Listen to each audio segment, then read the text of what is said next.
slide that you see there, these are all programs that our department offers. They're all free. Okay? As you can see, the first one is composting. Okay, then vermicomposting. Well, this Saturday we're having a class on both of those at our office. Then we go into our household hazardous waste, which includes used oil, sharps and needles, medication, paint. All of that is what's collected at our household hazardous waste collection site. Okay, community cleanups, we do that in a lot of some of the unincorporated areas of the county, where they just bring everything there that's set up just like a regular trash day. They bring all their trash there, and the different departments there to collect and take it into the landfill. Next one is illegal dumping. It is one of the most costly programs that the county has, and some of the cities in the county. We spend almost $1 million a year in illegal dumping. There's one of the cities in South County that spends almost $3 million a year in illegal dumping. That's how bad it is. If you ever see somebody dumping something illegal, don't get involved with them. Take down their license number and turn it into the police. They'll handle it from there. Recycling Together has been changed to making your home zero waste. We have a program that teaches you how to do that. We have a program that's called Green Cleaning and Green Gardening, which basically teaches you how to use less toxic chemicals when you're cleaning around the house. Most people don't realize that 409 is one of the most toxic chemicals used around the house. When that bottle is empty, that bottle cannot go in the trash. It must go to a household hazardous waste collection site. Even empty, it still has a lot of toxins in it. So it's hard to sit down and tell people not to use it. I ask a lot of the young mothers that attend the presentations what they use to clean up with. A lot of them that use it, I say, well, would you let your child play on the floor with that and then put their hands in their mouth? No.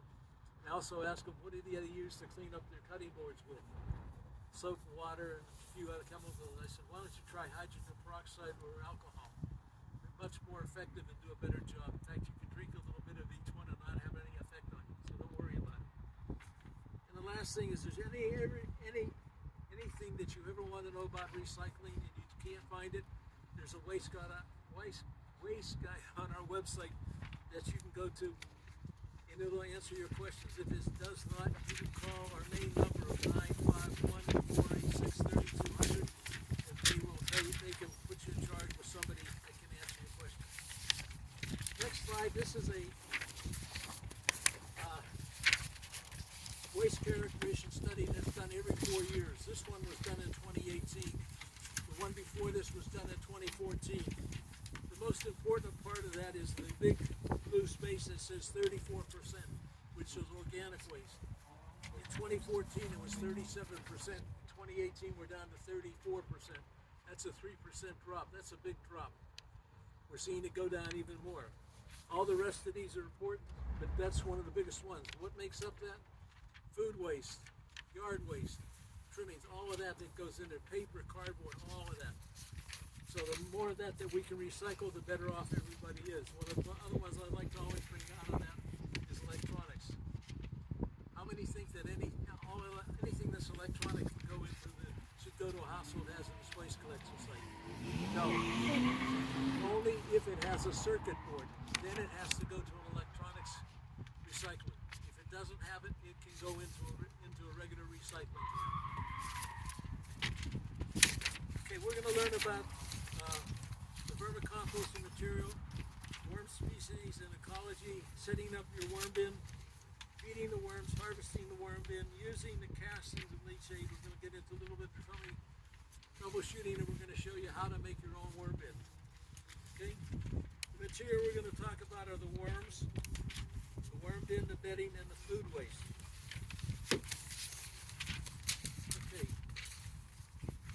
Okay, the worms we use are redwood and manure worms. They're not earthworms. The bins, we'll get into that. Okay, the species. Redwood, they're either the redwood and manure worms or night crawlers. Night crawlers will not survive in a bin of this nature. The reason being, night crawlers like to go up and down like this. How far down in the ground do you think a night crawler goes? They go down 25 to 30 feet. Now there's one in Australia and South America. They're this long. How far down the ground do you think they go? 100 feet. 200. Okay. And the one in Australia happens to be an endangered species because the riverbanks keep drying up. He has to keep moving his home over closer to them. So the red-winged norworm lives in the top 12 to 18 inches of ground and go back and forth like this. And in order to live in that ground, they must be highly enriched, always adding nutrients to it. If not, they will die. You can't take the worms that live in this bin and put them in the garden. 99% will die. A few will survive. There may be enough nutrients for that, but there's always not enough nutrients for all of them. Okay? Some of the facts about the red wiggler menorworm. They have no eyes, so they can't see. They have little hairs on their bodies called CTs that help them feel their way through it. They also, when you walk on the ground, believe it or not, your vibration walking on the ground, the worms know when somebody's above them and walking on the ground. You feel the vibration. They have no teeth. They cannot eat fresh fruits and vegetables. They have to be decomposing. They have to be in almost a nicky state where they're ready, almost mushy. They have no bones. That's why they swiggle through the ground, through the way they do. They're hermaphrodites. They're both male and female. It does take two of them to reproduce. And if you're lucky to catch one of them when that's happened, you can just have the egg.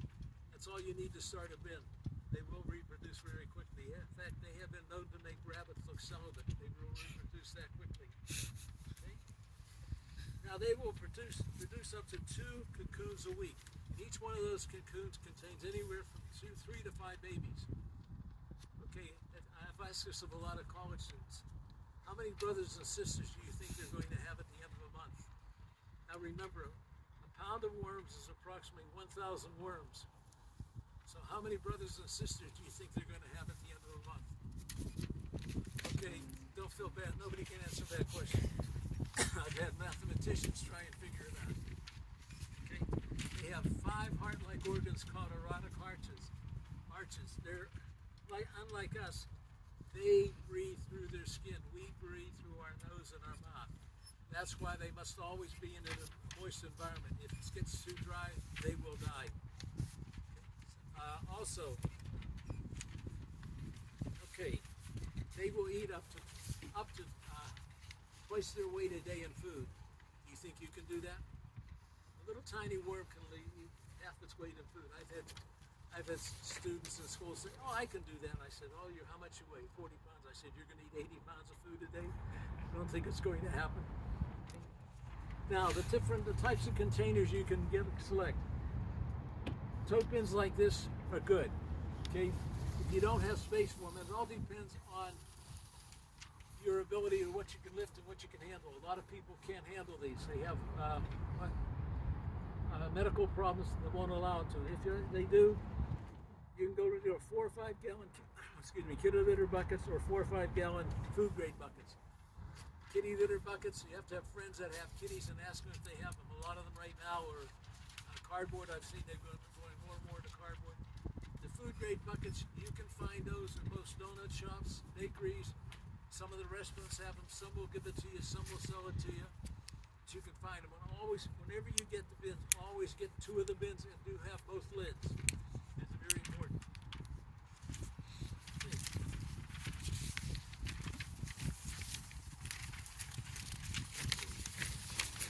What does the worm bin design look like? Well, this is a sheet from slide 10. Okay, the top of the bin. This is where we drill air holes in here for aeration.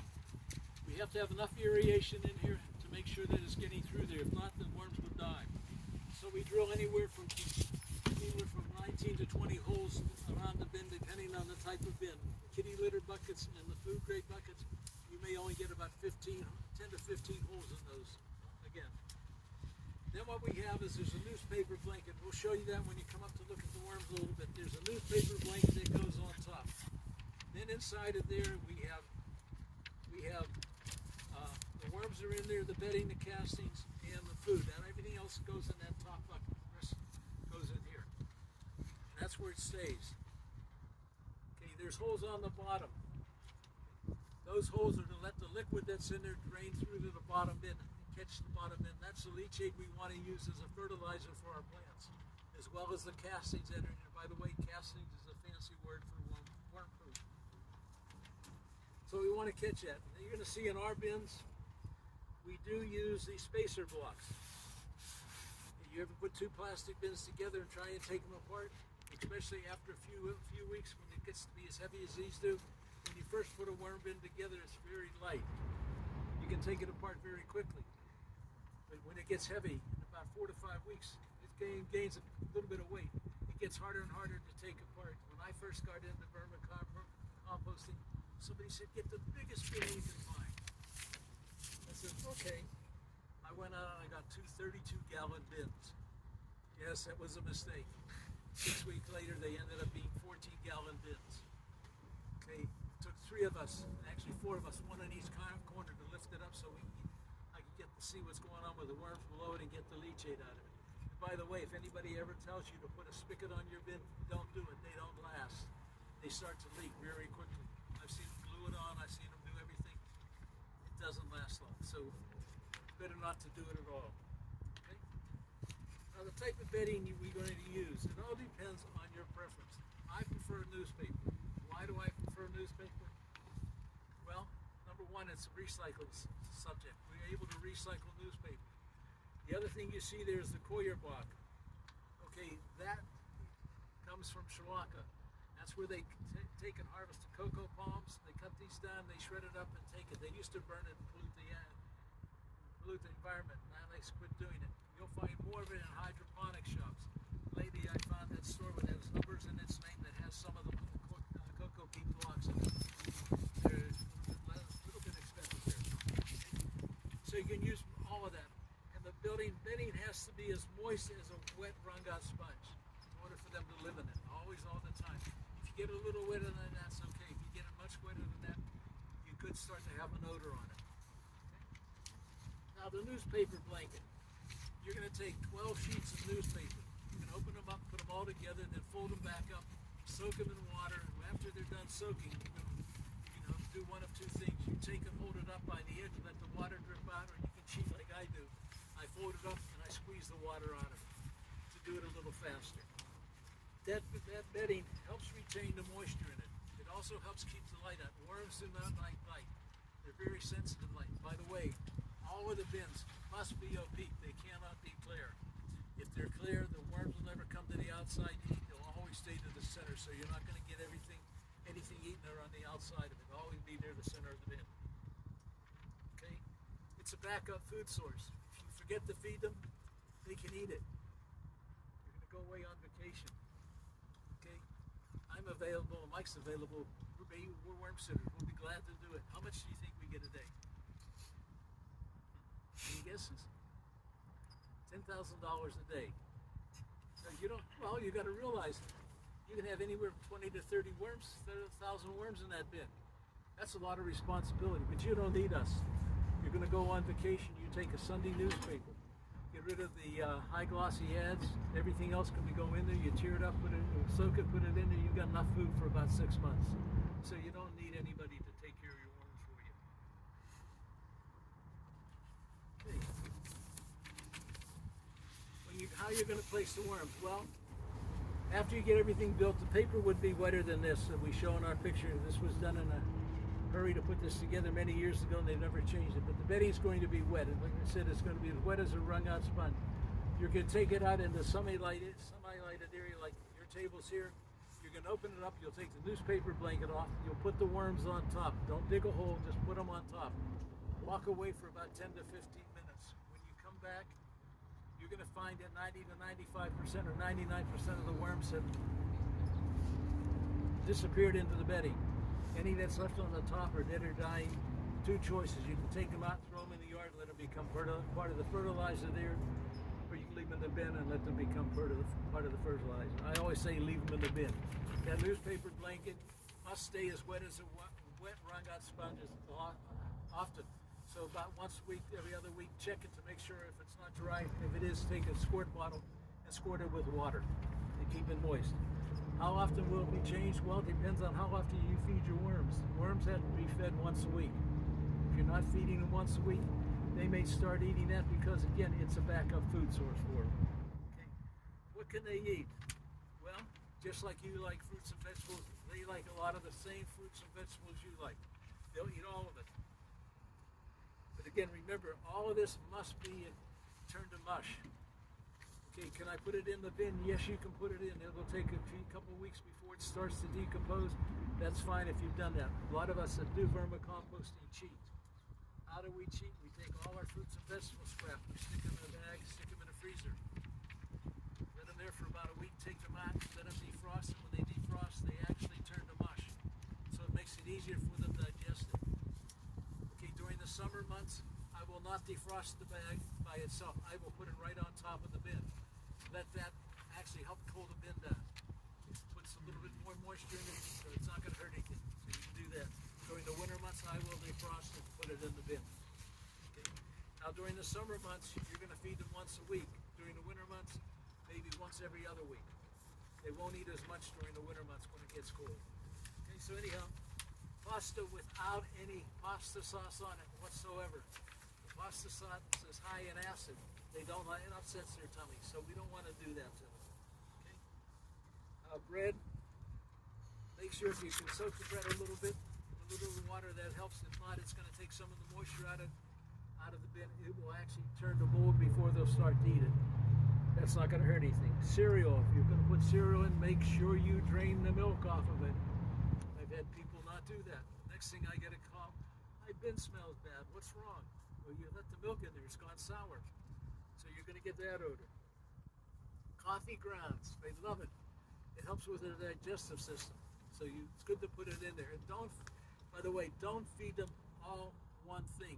Give them a variety of food, just like you do it. The worms like a variety of food. Now you can put the coffee grounds in, but you can't put the coffee filter in there. There's something in the paper they don't like. And some of the newer papers that happen to be nylon will not decompose either way, so be very careful with them. Tea leaves and tea bags only if they're paper. Okay, if they're nylon, cut them open and let's spread the leaves around inside. If they're paper, put the whole tea bag in there. About a few weeks later, you're going to go back. All you're going to find left out of it is the staple. They will not eat the staple. So all the rest of that, they will eat the string. They'll eat everything that's in there. Eggshells. Yes, they can have eggshells, but they can't have eggs. Okay? Eggshells, after you crack them open, wash them out, set them aside, let them dry. After they dry, take a hammer or something and crush them up as small as possible. If you want to put them in a food processor, you can, but don't turn them into a powder. Turn them into small pieces. They use it as part of their digestive system to help them digest the food. Newspaper, we've already talked about. It's one of the most recommended items for bedding. They love it. Paper towels and napkins.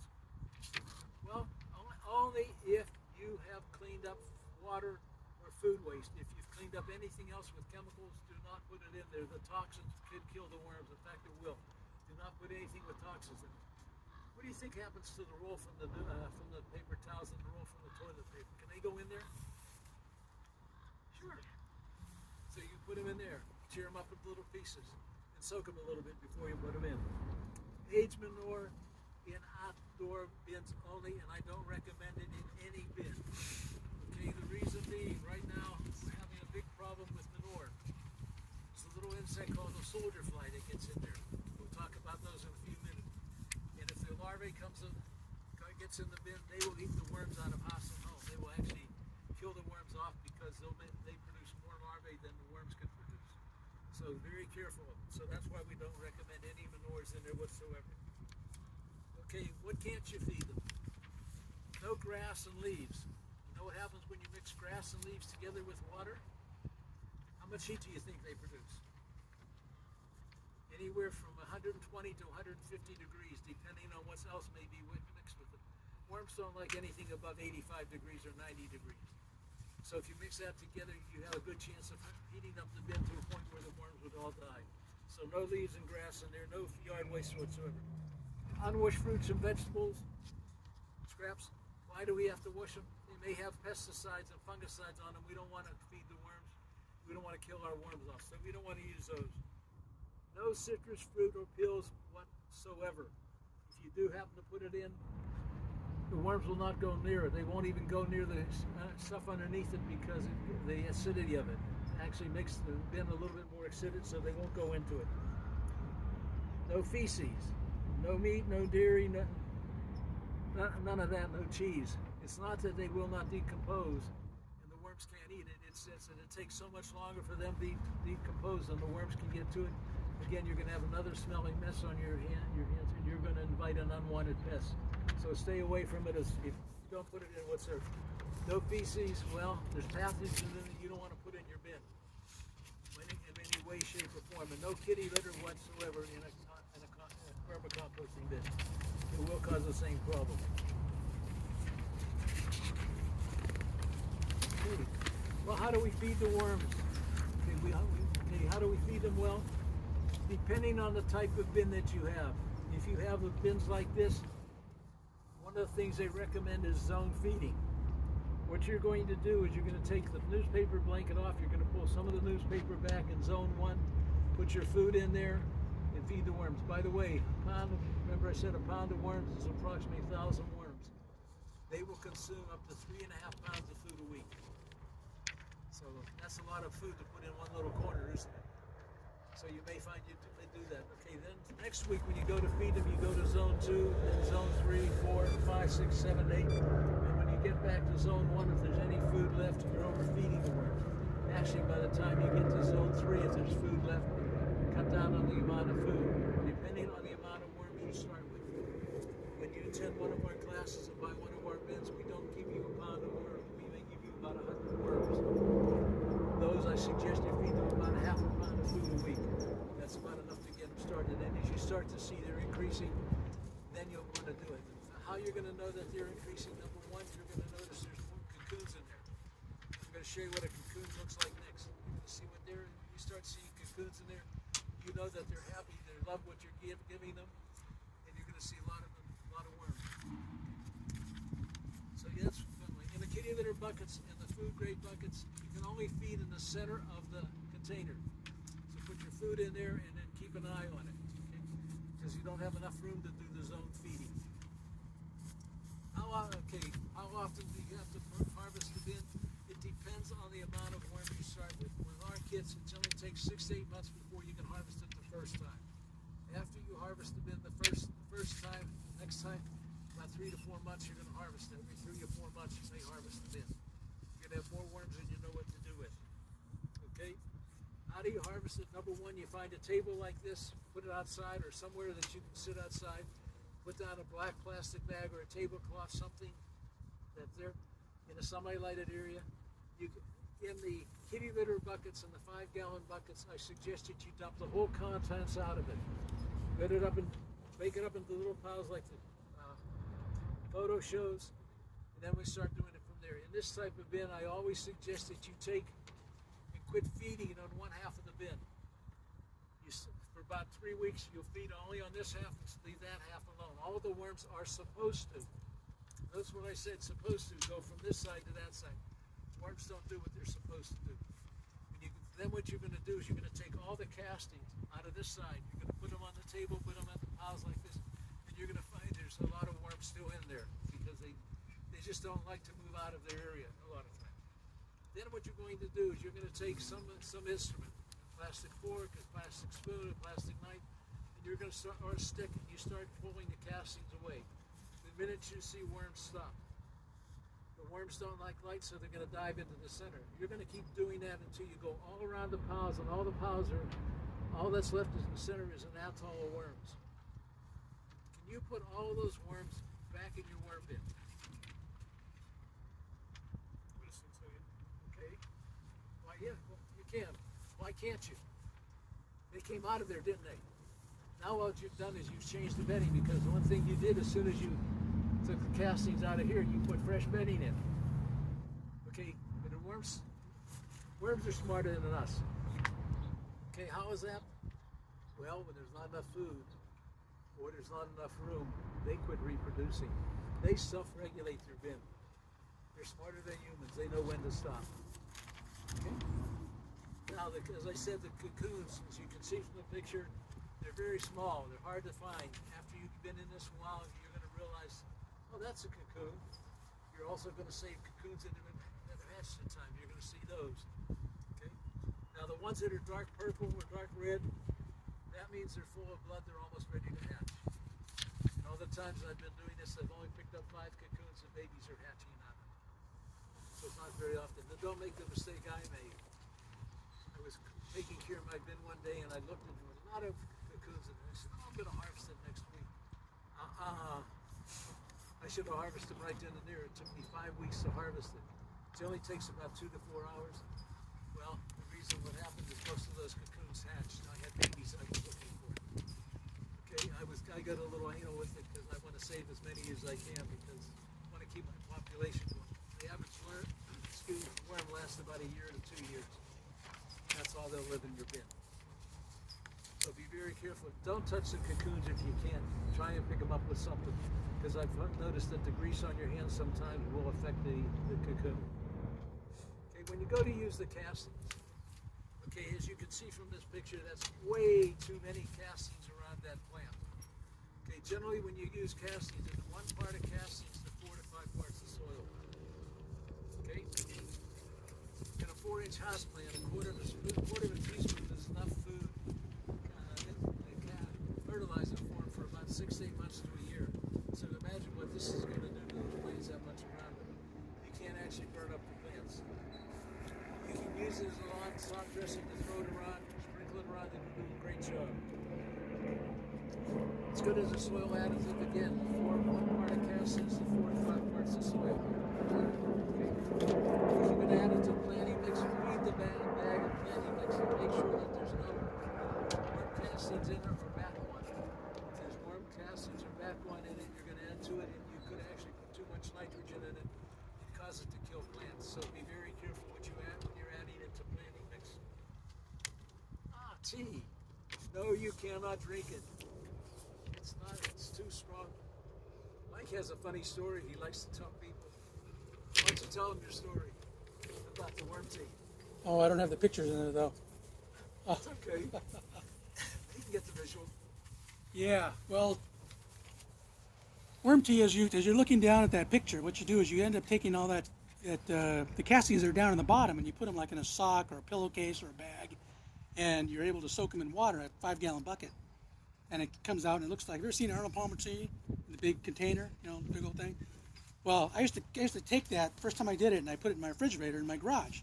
And that's where I kept it because I thought it was going to go bad. So I always kept it in there. My son was a varsity wrestler, and my team, his team, my house was always the party house, right? I had the pool, I had the barbecue.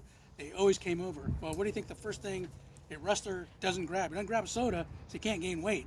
So what does he do? He runs in the refrigerator, grabs the tea, and takes a big swig out of it, and just threw it up.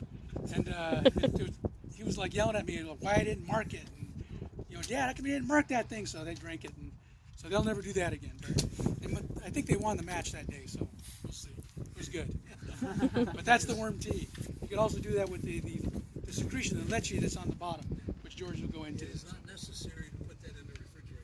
I have a leachate that I have in my house that's 5 years old, 6 years old. It sits outside almost all the time. I use it when I can, and it's still good. So it doesn't matter. If you want to put it inside, it does help save some of the nutrients in it, but not enough to worry about. Okay. Again, one part of castings is 4 to 5 parts of soil. Be very careful with that. Okay, the leachate now. Remember I said the water liquid that comes off the fruits and vegetables goes into the bottom one. Okay. Well, that leachate again, you can, from the one you make and this one, cannot be used straight either. It is so high in nitrogen, it'll actually burn up the plants. It's 1 part of the leachate to 4 to 5 parts of water.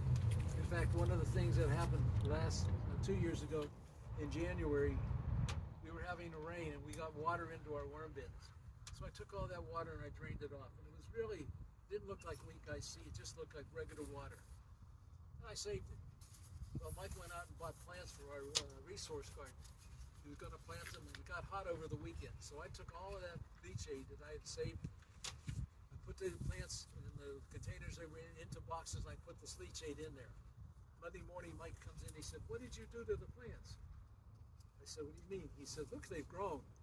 Do you notice anything about the color of them?" I said, "Your leaves are much greener. They didn't have flowers on them. The flowers get much brighter when you use them." He says, "Wow." I said, that was diluted almost 100 to 1. I said, "That's something we normally won't do. But if you do it, okay, you're not going to get as much out of it." We were very fortunate to do it. But it was almost clear water. So it will work. Now what you can use it for, like I said, you have to dilute it before using 1 part of leachate to 4 to 5 parts of water. Or it looks like weak iced tea. If you have house plants, you want to spray the house plants with it, you can do that. Okay, but make sure that before you put it in that bottle, you run it through cheesecloth about 5 or 6 times to get the little particles off, or not, you're going to clog the nozzle in. Now, does anybody have roses? What do you treat roses with? Soap. Soap? Try diluting your worm tea and spraying your roses with that. Alga culture in some of the areas is starting to look to use worm tea to treat aphids on their plants. It's that much effective. It's more of a natural preventative. Okay? You can drench the soil with it. Make sure it is diluted. You can put a cup or 2 around a plant. It's not going to hurt anything.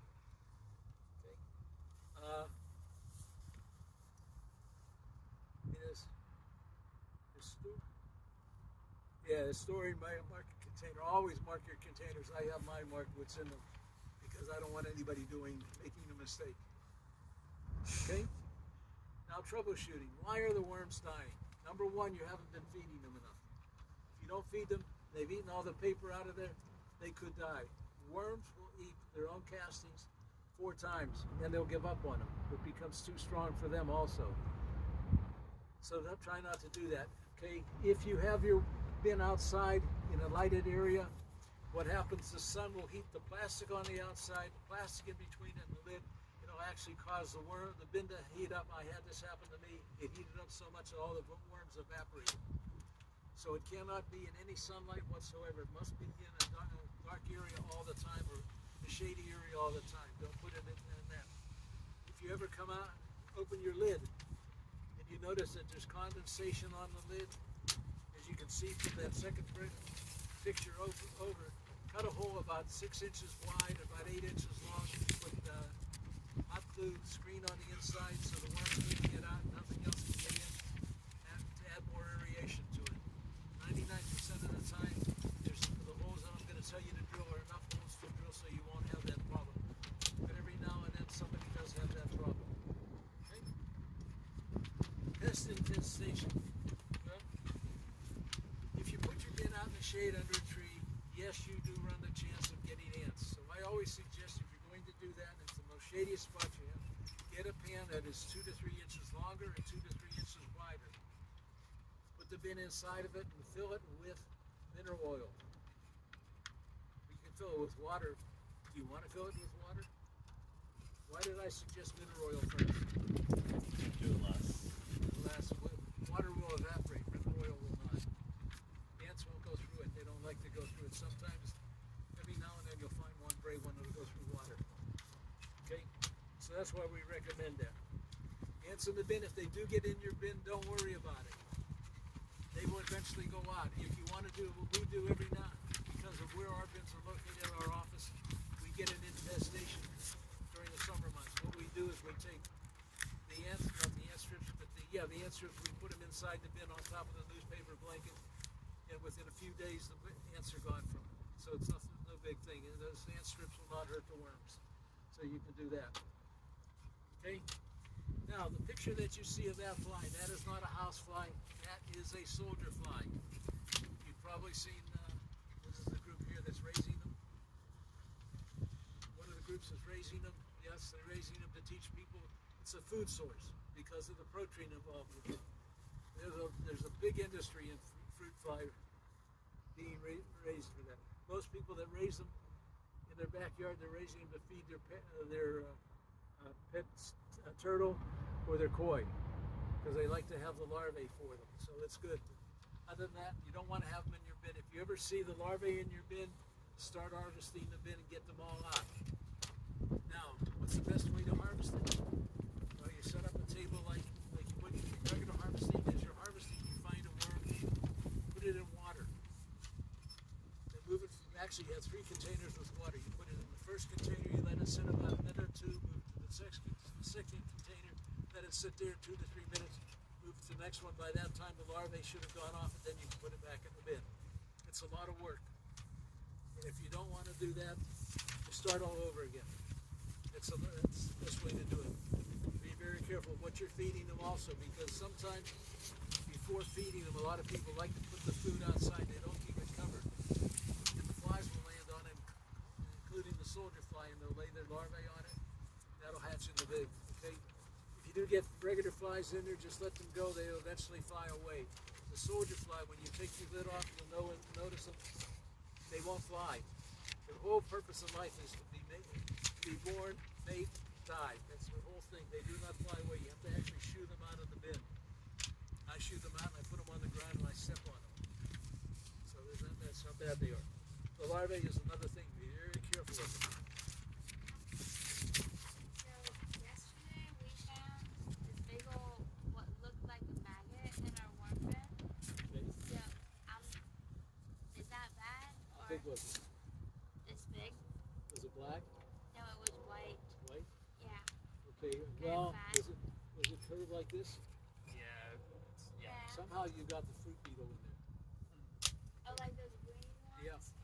Oh, we had a lot of those in that field right next. Yeah. If you get them in a worm, it's unusual to find them in a worm bin. Every now and then you may find a larvae from one in a worm bin. If it's like that, that's fine. They're not going to hurt anything. They won't eat anything. Okay, and a lot of people don't like the green fruit beetle. It gets blamed for things it can't do. Everybody thinks it has a sharp bill. It doesn't have a sharp bill. It can't eat fresh fruits and vegetables. It has to eat something that's decomposed or fermented. Why do you think he flies around the way he does? If you ate as much fermented fruit as he did, you'd fly around that way too. Okay? So no, you see them, don't worry about it. And don't. You see the kids tying a string around and flying. Don't let them do that. That's frustrating for the poor little poor. It's a living creature. Let it happen some other way. Okay? Did I answer your question? Sure, thank you. Okay. Well, your bin smells bad. Number one, you put meat and dairy and stuff in there you shouldn't have done. Take it out right away. Because, like I said, it's going to take a long time to decompose. It will cause it. If you happen to put sour milk in there, get as much of the newspaper out and put fresh newspaper in. And make sure you get the worms out of the newspaper if you can. No kitty litter, no feces whatsoever in the bin. Besides that, the pathogens are harmful to a lot of pregnant ladies, so we don't want to have that around anyhow. And no meat whatsoever. No, we don't serve steak after our presentations. We'd like to acknowledge Kevin Marnini from UCCE, Placer, Nevada County. For part of the presentation, we had developed our presentation, he developed his, we married the two together. I'd like to thank him for what he's done on it. Okay, the worm bin kits that we have, which is similar to this one, they sell for $35 right now. That comes with both the bins that you see here. Our kits are already drilled around the edges so that you don't have to drill them. All you do when you come to our place to get them is we even have the screen glued on them for you. All you have to do is tear up the newspaper, soak it in water, put it in. Now okay, let me finish this up, then we're going to show you how to build one of the bins, okay? So that's the kits, and if you do one, yeah. Now, if you are purchasing a bin, you must purchase your own bin. Nobody can purchase a bin for somebody else. Everybody must come with their own ID to show who they are. That's one of the rules and regulations. We do offer a lot of online resources and free classes. By going to our website, you can find them on there in the YouTube area.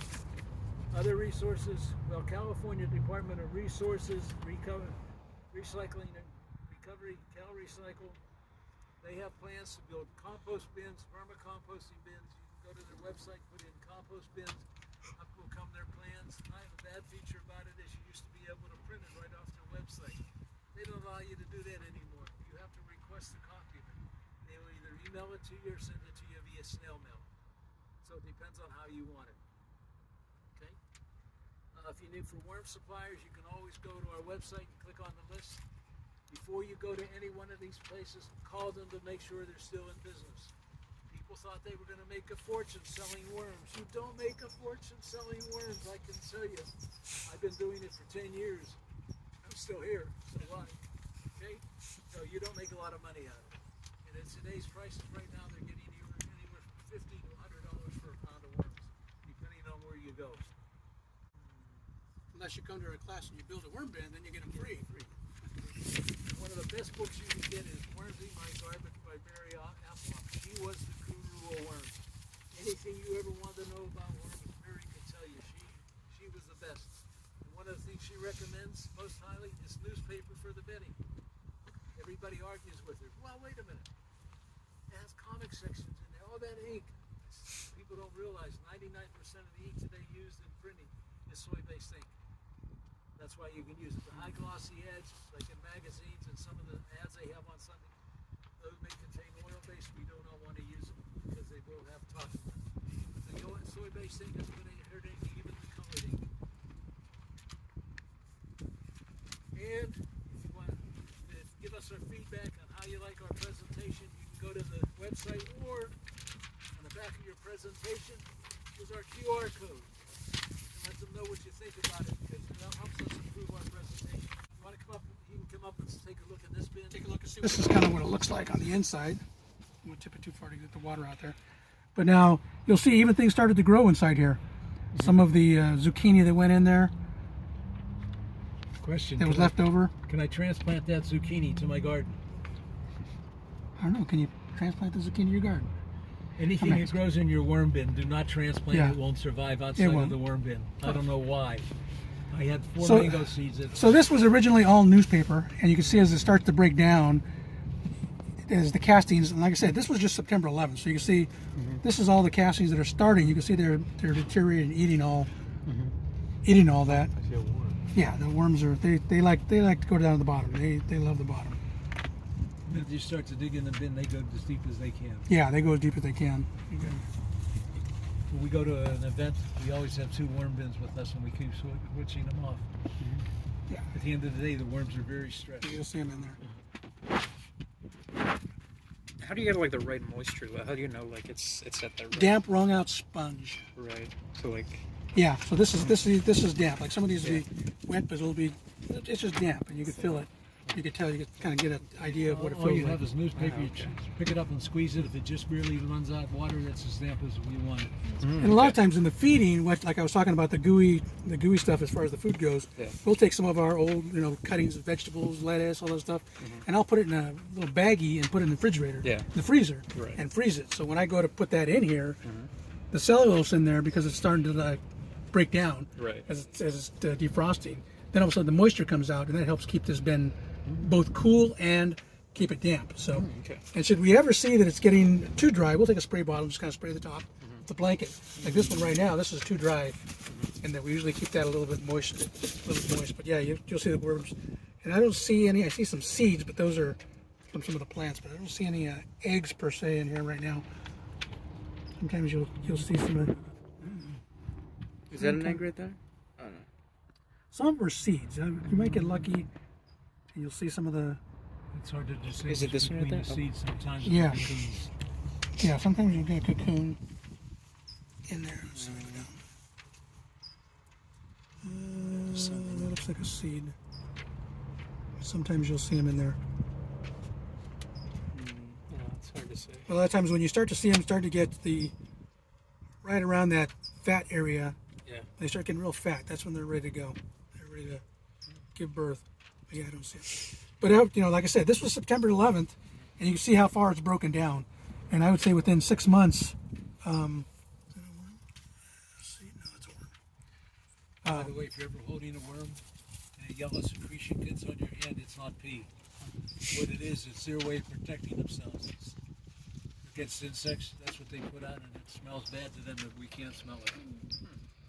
Yeah, and as much rotted food that you put in here, you'll never ever smell it. It'll be. Like I used to tell a story because when I first came to the department, I was a volunteer, and I volunteered for a while under George, and he taught me a lot. Yeah, before I actually came employed by the department, but I used to keep this in my kitchen, so I did all the cooking. So I just kept it underneath my table, and so I do cutting up stuff and stick it in there, and the tablecloth always hung down, so like this tablecloth. So my wife never saw it, so she never knew what it was. And then one day she came home and said, "What's that right there? What's that project you're working on?" "Oh, that's my worms." "Oh, God." She blew it, man. She was all upset. "Get that out of here." She thought they were going to come crawling out and everything. It's like, no, it's nothing like that. And then she goes, "Oh, it's going to be all smelly." I go, "No, it's nothing like that either."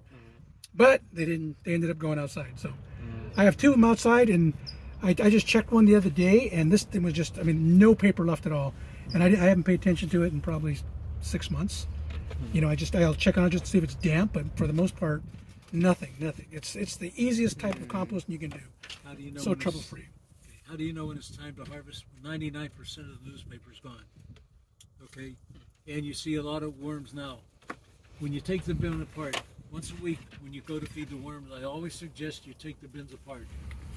The leachate in the bottom, there's always got to be a quarter to a half inch of the leachate in the bottom, or water in there. I always put the leachate back in. I don't mind if it gets darker. The darker, the better. Okay, so that's the leachate. Down the bottom, yeah.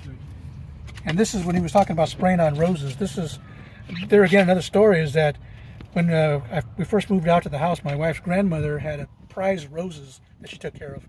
Or, she always bought the Armstrong and all this stuff back in LA. And she passed on, and my wife said, "You got to bring them home. I want the roses." It was a rental house. Dug them all up, brought them home. I didn't know what to do with roses, and then I started getting all the bugs, and that's when I came to the department and said, "How do I take care of these?" And then started using this stuff because I didn't want to use any kind of insecticides, and that's what works fantastic. So, Are there holes at the bottom? Yes. there are holes at the bottom, and there's a screen on the bottom. Okay. So what happens is any of the secretion, and sometimes every once in a while, you'll get a swimmer. He'll take off out of the bottom, and he'll get down to the bottom, so we'll look in there and just put him back in there. Because they're always trying to go for a cool area. So That's why once a week, they'll live down there about a week. So that's why once a week when you're feeding them, it's best to take it apart and get all the worms out of there. Now there's a hard way to do it and an easy way. The hard way is you can get them out one at a time. Easy way is you get yourself a gallon bottle, find a funnel that'll go into it, get a piece of screen to go into the funnel that fits in the funnel, pour the liquid into it, and then put what's in back into the bin. You're going to get castings and everything in there, don't worry about it. You'll also find cocoons down there. basically, it's really simple as far as making the bin. All we do, even at the department, like I said on Saturday, we're going to have one. They end up getting this. You're drilling. We mark off holes, which George did here. Make off holes. We have a step bit drill right there. To make a bin, okay, depending on the type of bin you get, it all depends on where you get it, okay? Home improvement centers, stationery stores, anywhere you can get them, okay? Always go from this edge here, okay? You're going to measure down 1.5 inches from that edge, okay?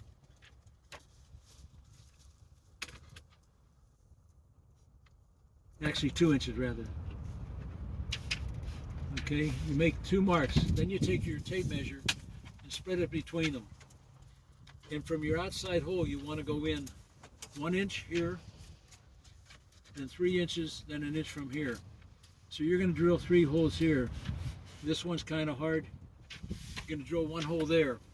Then the same thing on this side. Approximately 1 inch in.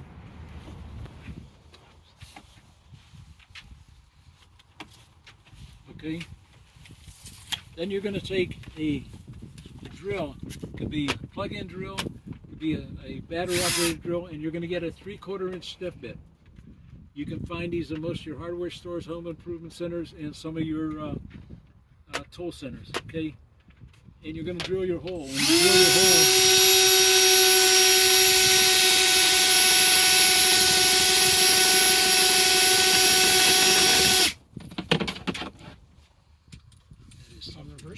No.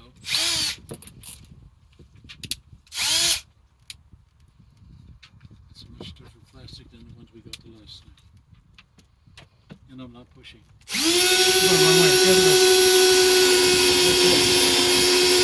Let it come down itself. And wiggle it around. Let it come out. It's a self-reaming. So you don't have anything left.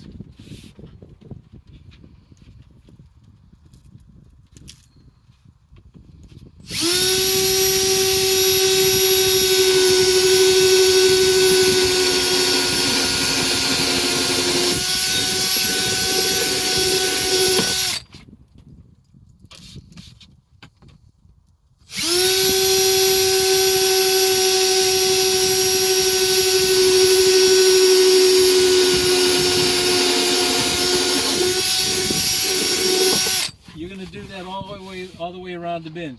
You're going to put 7 on this type of bin. You put 7 holes on this side. We're going to put 5 holes on here. We're going to put 1 in each one of these and 3 holes in here. Then we'll put the 7 here and 3 on the other on the bottom. Now this bin happens to be one we really like because it's marked for most of them. So this one happens to be marked. We'll start here.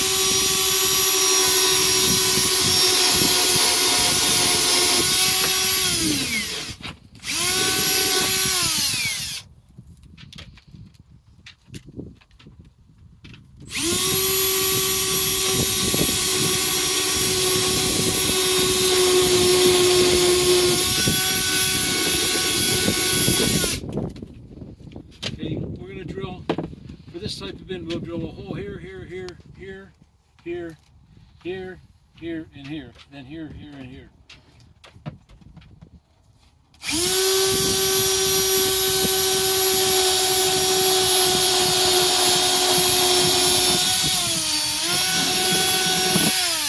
That's all the holes you need. Okay. So as you drill it, okay. How are these new ones? Pardon? How are these new ones? Tougher? Yeah, much tougher plastic. We just got through buying, what, 144? 144 of these. 144 that we got to make up. Yeah, when we buy bins, we buy gross because we make up the kits. And this last year we almost went through both the kits twice. Yeah. We sell that many.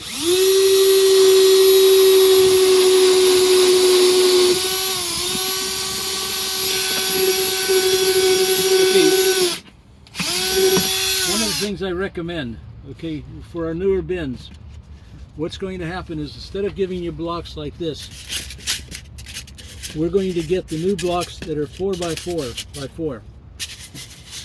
Okay? Instead of having to put them on top like this, you put you're going to have, instead of having 4, you're going to have 2 blocks, 1 at each side. The bin will sit on top of it. You know, and they're 4x4.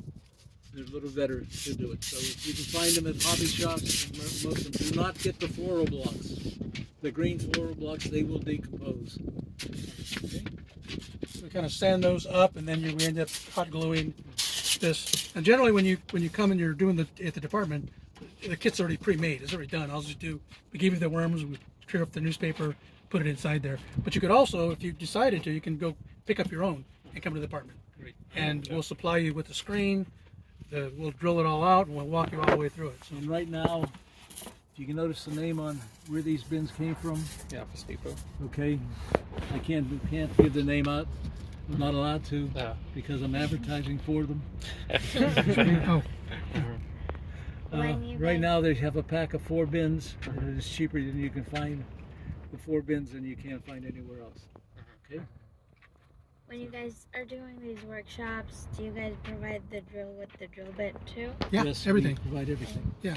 We provide the drill, the glue, the screen, everything you need to put it together. Yeah, you can show up with 2 bins, which is what we recommend, is that you have 2 bins together. I mean, like I said, you could use a kitty litter. You can use any food grade bucket.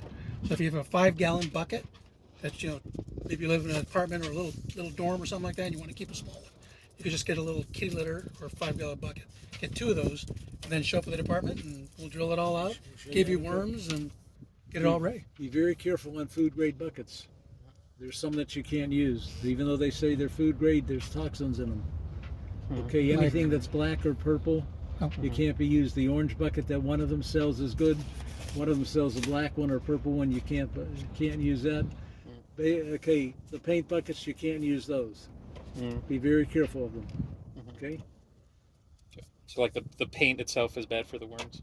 Well, yeah, there's something. Some of them depends on what's in the paint. Sometimes the water-based paint has something mixed with it. You don't want to put it in there. Oh, okay. Okay. Mhm. But that's what you learn to do. Tomorrow we have to make 4 of these bins up for Saturday. Because right now we're out of our blocks. We're out of everything except the 4. We'll have 6 bins. Yeah. 6 we're or 8 going to the bins New for Year's. Saturday.